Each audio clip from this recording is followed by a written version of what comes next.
चरण तोहार बोलाई तुमके गीतिया गाई के माई लाज तू रखिया आई के।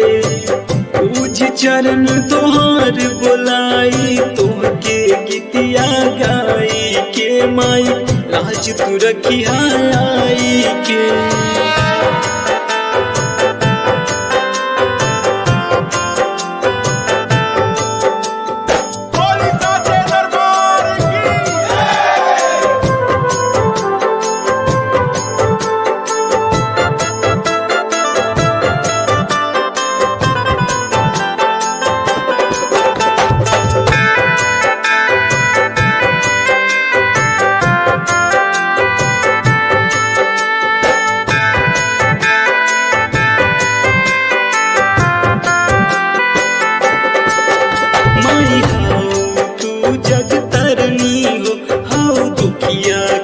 दुख हरनी हो माई हाउ तू जग तरनी हो, हाउ दुखिया के दुख हरनी हो।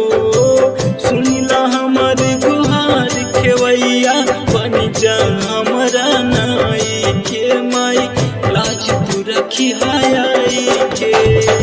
पूज चरण तोहार बोलाई तुमके गीतिया गाई के माई लाज तू रखिया आई के।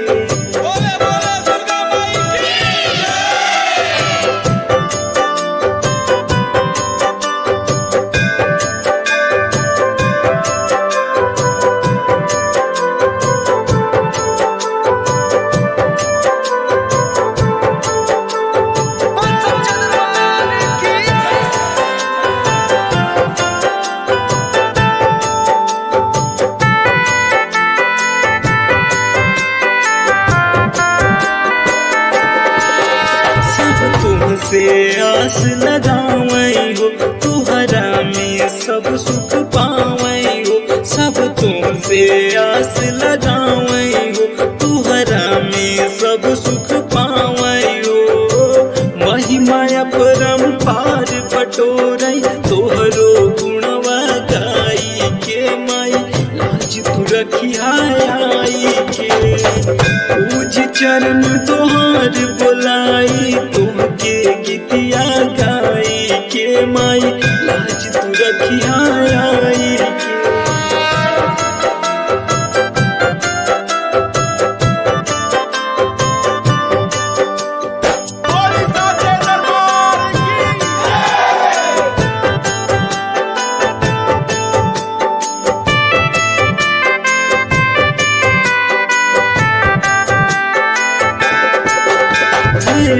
के बहिना प्यारी हो हिमगिर के राज दुलारी हो, भैरो के बहिना प्यारी हो हिमगिर के राज दुलारी हो।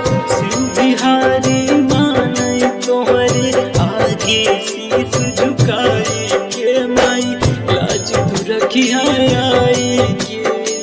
पूज चरण तोहार बोलाई तुमके गीतिया गाई के माई लाज तू रखिया आई के।